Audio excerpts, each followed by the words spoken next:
Mathematics को feel करिए बजाय इसे क्रैम करें। हम क्रैम करके कहीं ना कहीं मैथमेटिक्स के इंसल्ट कर रहे हैं। An equation means nothing to me unless it expresses a thought of God. ये line the great sir Ramanujan ने कही थी। अब सोचने वाली बात यह है कि आज लगभग 100 सालों के बाद क्या हम इस लाइन के आसपास भी हैं? मैं, आप या हमारा एजुकेशन सिस्टम इस लाइन के बारे में सोचता भी है? तो सबसे पहले तो आज बहुत इंपॉर्टेंट डे है, स्पेशली हमारे यूथ के लिए बहुत इंपॉर्टेंट डे है। तो wish you all a very very happy national mathematics day. Sir Ramanujan का बर्थ डेट स्पेशली यूथ के लिए मैं इसलिए बोल रहा हूं कि अगर मैं बात करूं तो उनसे हमारा यूथ कनेक्ट बहुत बढ़िया तरीके से हो सकता है। इवन अगर मैं अपनी बात करूं तो बचपन में कुछ आपके दिमाग में 2-3 लोगों के नाम होते हैं, मैथमेटिशियंस के नाम होते हैं, स्पेशली अगर आप मैथमेटिक्स की तरफ थोड़ा सा इंक्लाइंड हैं तो उनमें आप सर रामानुजन का नाम जरूर सुनेंगे बच्चों के दिमाग में। और उनसे कनेक्ट होने की 2-3 वजह हैं। पहली वजह तो ये कि वो एक नियर पास्ट के मैथमेटिशियन है। आप देखें तो वो 1880 के आसपास उनका डेट ऑफ बर्थ है। I don't remember the exact year.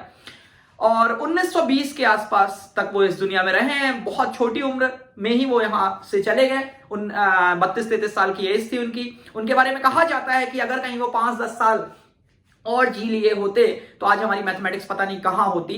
तो एक तो ये वजह है कि काफी वो नियर पास से बिलोंग करते हैं।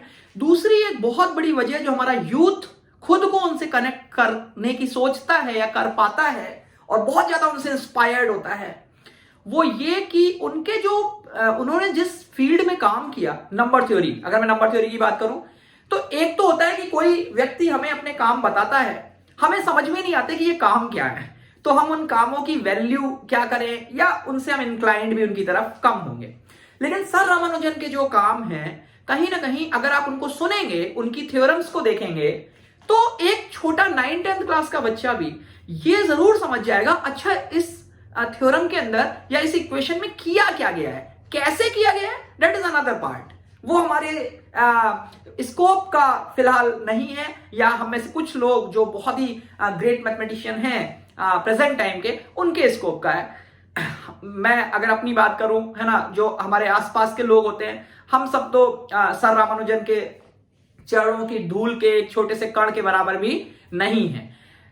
लेकिन उन्होंने जो काम किए, उन कामों का एसेंस हम समझ सकते हैं कम से कम। जैसे अगर उन्होंने कहा कि एक पार्टीशन मेथड पे उन्होंने काम किया कि जैसे कोई नंबर 6 है तो 6 को हम पार्टीशन कैसे कर सकते हैं, जैसे 111 के 6 पार्ट्स में से ब्रेक किया जा सकता है, या फिर अपन 1122 ऐसे ब्रेक कर सकते हैं। तो अगर आपके पास एक रैंडम कोई नंबर है तो उसे कितने वेज में पार्टीशन कर सकते हैं, इसकी उन्होंने थ्योरम्स कैलकुलेट की। तो कम से कम हमें ये तो समझ आ रहा है कि अच्छा ये काम किया गया है, कैसे किया गया है, इसका फॉर्मूला कैसे डेराइव हुआ।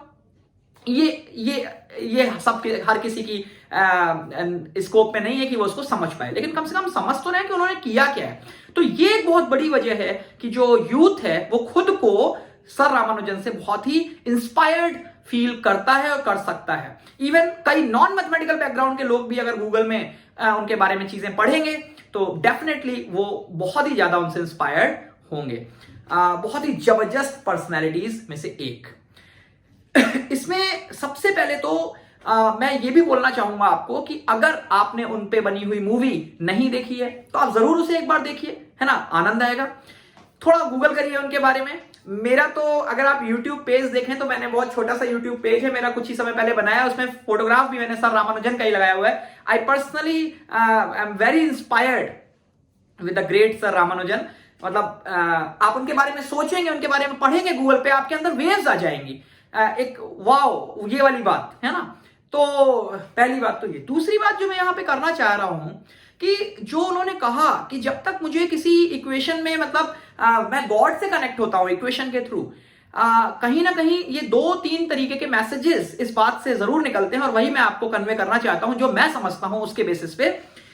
कि पहली बात तो ये कि वो गॉडेस लक्ष्मी के भक्त थे।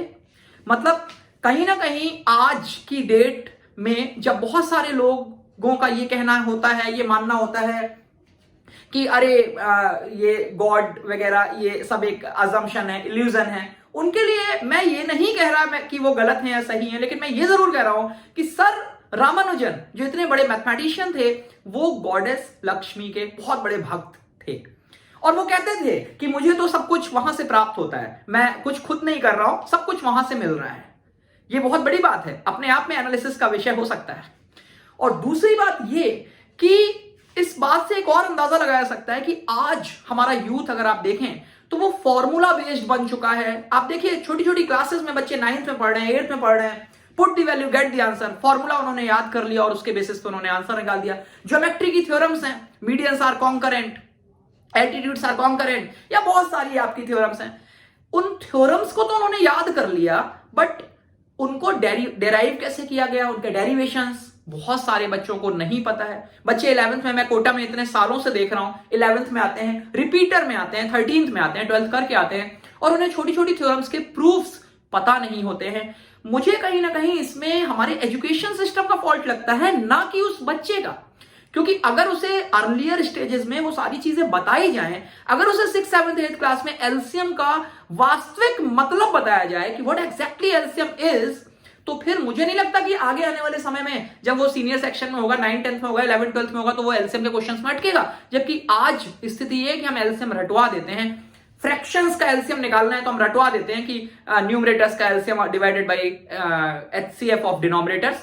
बट ये कैसे आया, इसके पीछे लॉजिक क्या है, डेरिवेशन क्या है इसका, उसकी बातचीतें शायद हम नहीं कर रहे हैं, जो कि करना बहुत जरूरी है और वही बच्चे के ब्रेन को एक्सपैंड करता है। आज आप वेक्टर 3D एक चैप्टर है ना, अभी मेरा 12th में रनिंग चैप्टर है, इसलिए मेरे दिमाग में भी आ रहा है कि वेक्टर 3D में आप देखिए कितने सारे फॉर्मूले भरे पड़े हैं, put the value get the answer, put the value get the answer. आपको पता नहीं है ये फॉर्मूला आया कहां से, है ना, लेकिन हम उसे याद कर लेते हैं और क्वेश्चन हम बना लेते हैं। और स्पेशली अगर मैं बोर्ड्स की बात करूं तो बोर्ड्स में मार्क्स भी आ जाते हैं, बच्चों के 90-95% मार्क्स आ जाते हैं। लेकिन नॉलेज के नाम पे क्या हम सच में 90-95% वाली नॉलेज रखते हैं? दोनों बातों में बहुत फर्क है। मार्क्स लाना is a different task, knowledge is a different task. और मेरा ऐसा मानना है कि जो सर रामानुजन की भी स्टेटमेंट जो है वो कहीं ना कहीं ये कह रही है कि फील द इक्वेशन, है ना, जो उनका सेंस है वो, मुझे तो यही लगता है कि इक्वेशन को फील करिए, सब्जेक्ट को फील करिए, मैथमेटिक्स को फील करिए, बजाय इसे क्रैम करें। हम क्रैम करके कहीं ना कहीं मैथमेटिक्स के इंसल्ट कर रहे हैं। तो अगर हमें मैथमेटिक्स पसंद है और हम चाहते हैं कि हम मैथमेटिक्स को रिस्पेक्ट दें, तो just try to understand what exactly mathematics is and try to let other understand. हमारे टीचर्स का काम है कि हम बच्चों को समझाएं चीजों को, बजाय रटवाने के कि इनके डेरिवेशंस कैसे हुए। अगर मैं एक डेरिवेशन बताता हूं तो बच्चा खुद से 2 और तरीके निकाल लेगा उसी चीज को डेराइव करने के, और उस दौरान उसकी जो लर्निंग होगी वो अनमैचेबल होगी। वहीं अगर मैंने एक फॉर्मूला रटवा दिया तो उसके बाद तो उसकी थॉट प्रोसेस मैंने वहीं पे बंद कर दी, तो ये टीचर का फॉल्ट होगा उस केस में। तो अगर मैंने उसको थॉट प्रोसेस को मैंने 1% भी रेज करने की कोशिश की तो 1 से 5% वो खुद कर लेगा, फिर 5 से 7 कोई और करेगा, 7 से 20 वो खुद करेगा, और ऐसे कहीं ना कहीं हमारा यूथ ऑटोमेटिकली ग्रो करेगा। तो आज का मैसेज मेरा यही था। तो फाइनली इस बात के साथ कंक्लूड करते हैं, enjoy mathematics and take a dip into ocean of mathematics. Okay, good luck.